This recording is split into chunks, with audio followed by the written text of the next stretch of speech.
तुम्ही जर लाडकी बहीण योजनेचा फॉर्म भरला असेल आणि तुमचा जो फॉर्म आहे तो अप्रूव्ह देखील झाला असेल, पण आता प्रॉब्लेम हा आहे की तुम्हाला वाटत असेल की तुमच्या अकाउंटमध्ये डायरेक्ट पैसे येतील. पण लक्षात ठेवा की तुमच्या अकाउंटमध्ये म्हणजे तुमच्या अकाउंटमध्येच नाही की भरपूर साऱ्या अशा महिला आहेत ज्यांच्या अकाउंटमध्ये त्यांचा फॉर्म अप्रूव्ह होऊन पण पैसे आलेले नाहीत. अशा खूप साऱ्या महिला आहेत. काही जणांनी मला कॉल करून देखील विचारलं होतं की असं काय प्रॉब्लेम आहे, आणि मी तुम्हाला स्क्रीनशॉट देखील दाखवतो की तुम्ही इथं पाहू शकता की याच्यामध्ये हे जे पैसे आहेत ते अकाउंटमध्ये आले आहेत.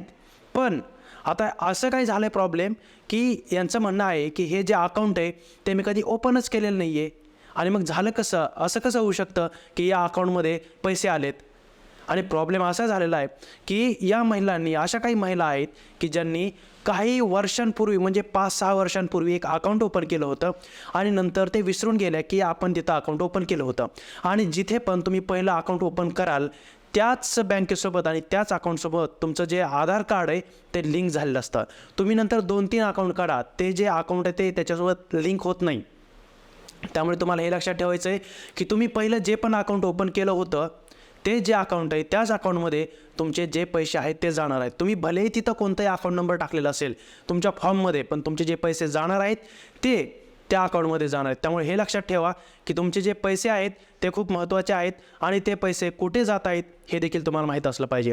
तर तुम्हाला हे कसं माहिती करून घ्यायचं आता की तुमचं जे अकाउंट नंबर आहे त्याला तुमचं जे आधार कार्ड आहे, म्हणजे तुमच्या आधार कार्डला कोणता अकाउंट नंबर लिंक आहे ते कसं तुम्हाला माहिती व्हायला पाहिजे किंवा कसं माहिती करून घेता येईल, तर त्याची मी तुम्हाला ट्रिक सांगतो. पण त्याआधी व्हिडिओला लाईक करून आपल्या चॅनलला नक्की सबस्क्राईब करा.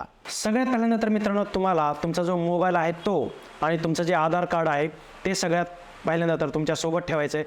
कारण तुमचा जे आधार कार्डचा जो नंबर आहे तो तुम्हाला टाकायचा आहे आणि त्याच्यानंतर तुमचा जो मोबाईल आहे, जो लिंक आहे आधार कार्डसोबत, त्याच्यावर तुमचा OTP आहे तो तुम्हाला तिथं टाकायचा आहे. तर सगळ्यात पहिल्यांदा काय करायचं आहे ते मी तुम्हाला सांगतो.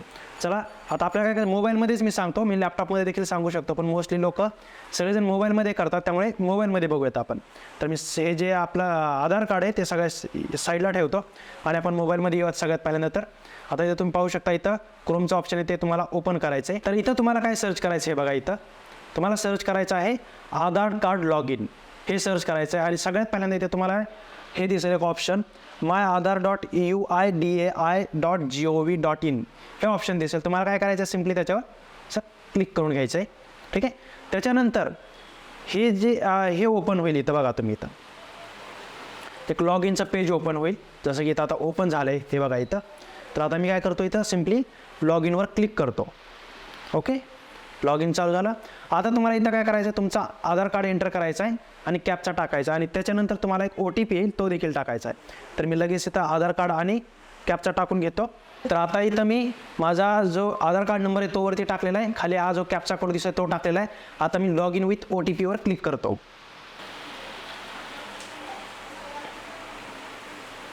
तर हे पाहू शकता, आता आपण इथं लॉग इन झालेलो आहोत.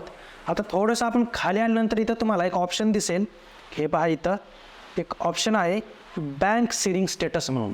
हे 2 नंबरलाच इथं ऑप्शन आहे, 2 नंबरला नाही, वरती खूप खाली आहे, पण इथं तुम्हाला हे ऑप्शन दिसेल.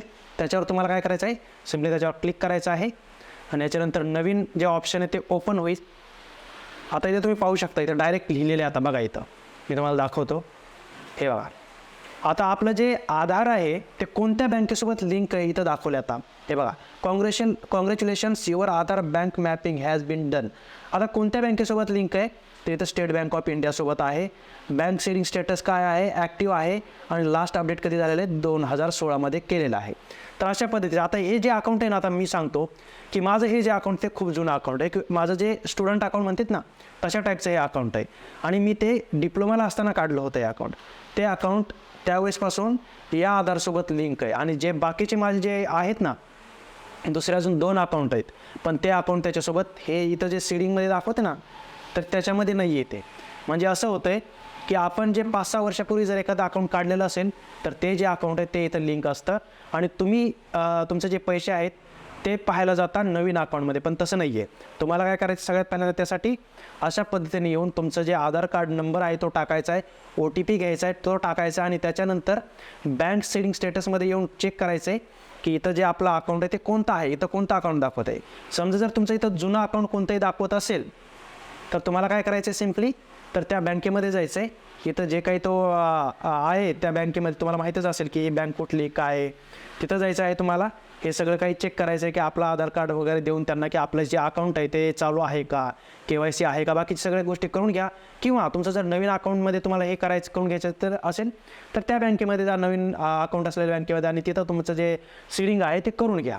तुमचं डायरेक्ट होऊन जाईल, काहीच प्रॉब्लेम नाही. पण तुमचं जर असं झालं असेल, तुम्हाला जर अप्रूव्हचा मेसेज आला असेल तर मात्र सगळ्यात पहिल्यांदा हे चेक करून घ्या, कारण हे सगळ्यात खूप इम्पॉर्टंट आहे. खूप लोकांचे, खूप स्त्रियांचं असं झालं आहे की त्यांना जे मेसेजेस आहेत ते तर आलेत पण त्यांच्या अकाउंटमध्ये पैसे आलेले नाहीत. हा सगळ्यात मोठा प्रॉब्लेम सध्याला चालू आहे. त्यामुळे सगळ्यात पहिल्यांदा या गोष्टी चेक करून घ्या. तुम्हाला जर हा व्हिडिओ आवडला असेल तर तुमच्या सर्व मित्रमैत्रिणींसोबत हा व्हिडिओ नक्की शेअर करा, व्हिडिओला लाईक करा आणि आपल्या चॅनलला देखील नक्की सबस्क्राईब करा.